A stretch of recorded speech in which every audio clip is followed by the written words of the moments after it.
Do you, and we're going to organize a trip. Of course, we're going to go to Israel.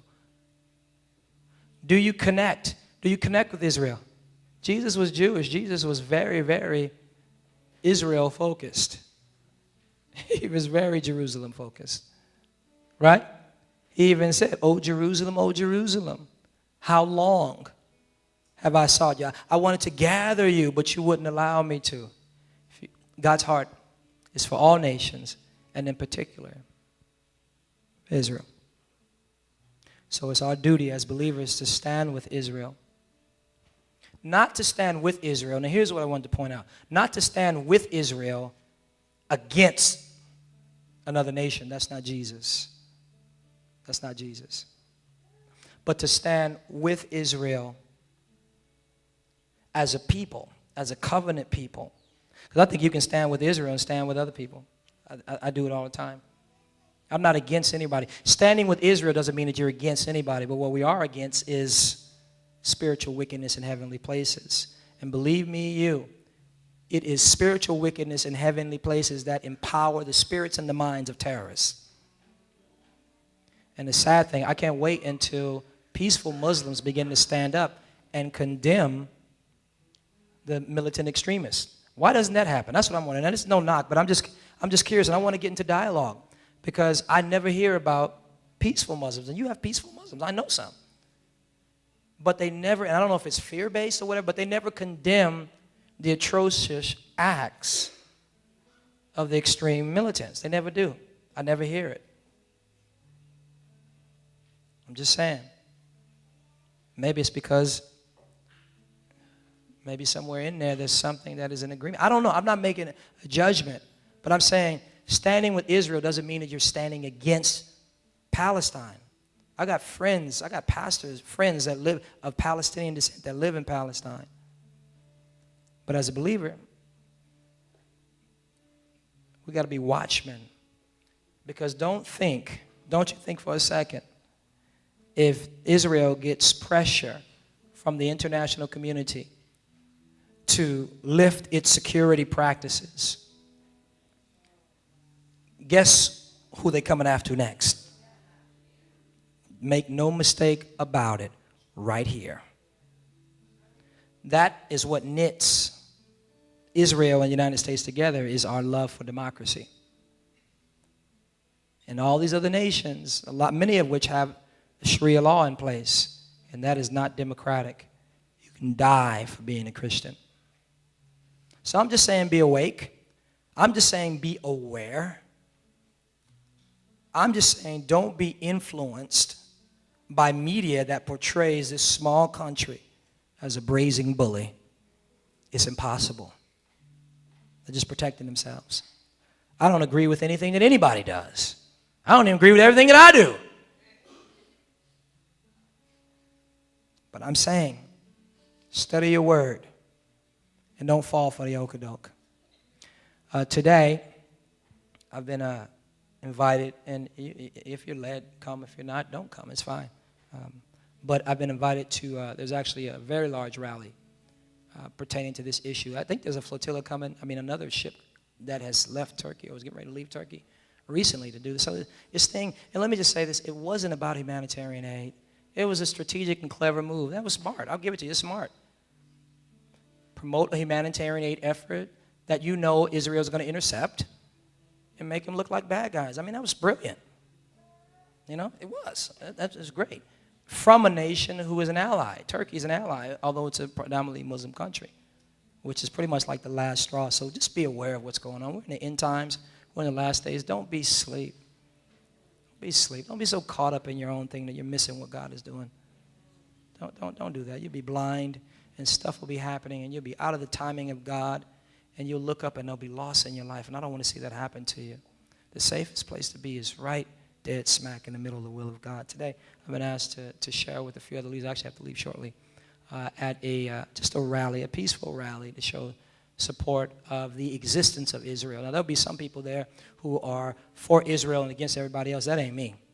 I'm sorry, and I don't represent myself at all. I do have a heart for Israel. I do have a heart for the Jewish people. I have a heart for other people, and I do understand what's going on there, and I understand its significance to the body and the church in the end times. That's why I'm going to be there, and I'll speak from that perspective. You're welcome to come. It's going to be crazy. It starts at 2 o'clock in front of the Israeli Council General. It's going to be, you'd have to leave when I leave to get there.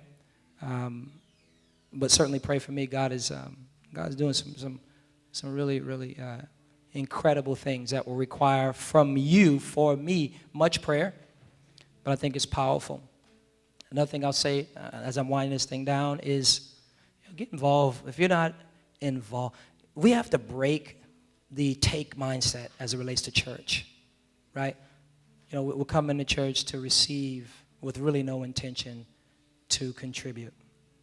We are a blessed ministry. We are a powerful ministry, but I think that we're just beginning.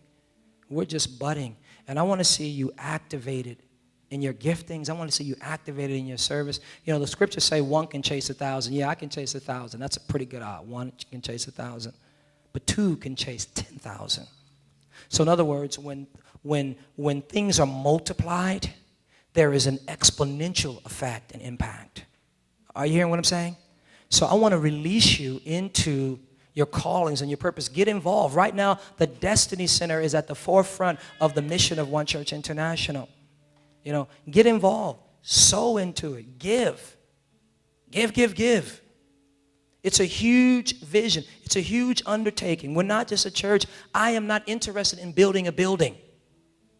I am not impressed. I drive by and I see amazing buildings, and God bless the people who have them. I don't care about that. I feel God's presence and His glory more powerfully in this small little built 1950-something sanctuary than I do in some of the biggest cathedrals in this city. And that's nothing against them, because they're doing great work in those places. But I personally, I'm not interested in it. I'm not interested in building big buildings. I only want to build big people.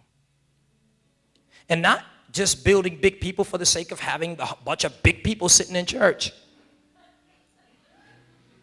I want to build big people who have a big impact on the nations of the world. Are you hearing me? That's a vision. It's called a strategy. I mentioned this flotilla effort was a brilliant strategy. What's your strategy? What's your vision? Seek first the kingdom and His rights. What's your kingdom strategy for your life? Well, I'm going to sing to the glory of God. Good. Where and when and how and what are you going to sing? And how is it relevant to this generation today? And what's going to be the impact?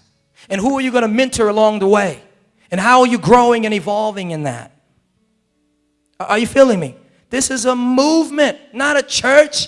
A church was never a building. It was always a people moving. And my vision is to keep going until I see the whole earth filled with the knowledge of the glory of the Lord, according to Habakkuk 2:14. So what's your contribution? I want to see every member of this church giving of themselves. I'm coming to church, but I'm coming to give. Pastor, man, look, man, I know you're doing this Destiny Center thing. What can I do? Or Pastor, I heard that you was at church last night with Pastor Nick setting up when you should have been at home praying and fasting. I will never let that happen again. Right? I'm talking about what the confession of your mouth. When Nehemiah was building the wall, I got to go. When Nehemiah was building the wall, you know why he was able to accomplish it? Nehemiah 4 tells us. Because the people had a mind to work, not a mind to take. I didn't come to church. How many people come? I just want to get a word. I just need a word.